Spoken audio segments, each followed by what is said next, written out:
So it may be unreal when looked at in a short time span, but it's absolutely real when you look at what India's history has been. True, and we look forward to the next 5 years with as much optimism and as much realism, because for us, as we're seeing, we're just growing by the numbers today that you showed us. Fantastic, we look fantastic in the next 3 or 4 years. We've got a question there that, yes, sir would just like to ask you. Yes. Yeah, Mr. Krishnamurthy, one of the thing is what you said about the capex cycle, private sector capex cycle.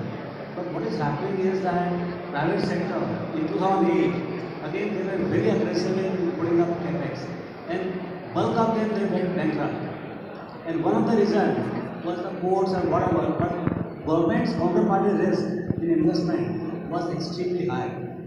And today, how do you make sure sitting in government that the best counterparty for any investment or any lending is government, not anybody else? So I think there are two parts to your question. One is about the private investment that happened, around 2008, 2009, up until 2013. Number one. Number two is about the government itself investment. So if you see, there is a difference on both counts now compared to that period.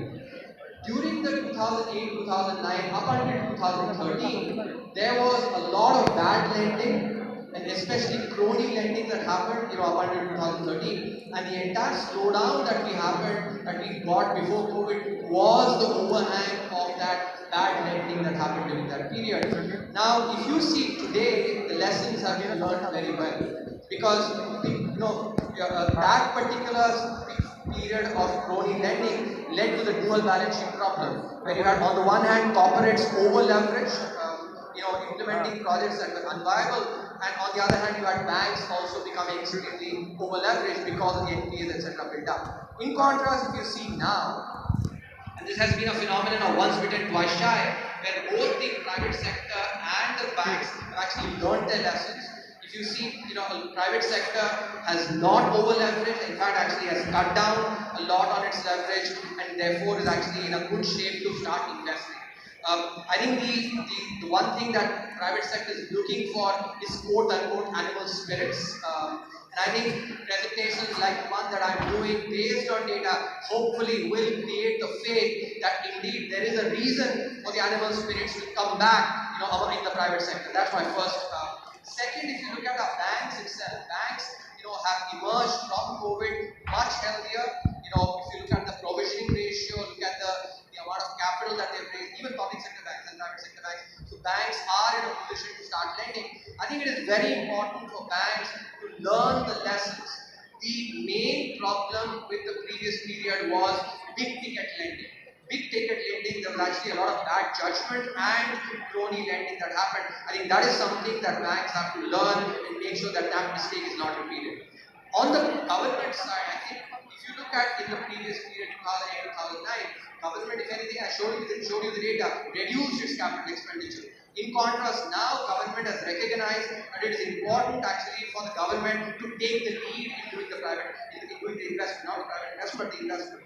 That's why the infrastructure pipeline, Gati Shakti that has been implemented, the Jal Signal, all these programs are actually important because they will create assets in the economy and create increased capital expenditure. So on both counts, therefore, I think India is positioned well. The main thing, and I want to repeat this, is that a lot of private investors, I think, are possibly getting swayed by more of the negative commentary that comes on India, and oftentimes do not remain as convinced about the positive commentary that a few people like us actually talk about. But I have not given you any opinion. I've actually backed it with data.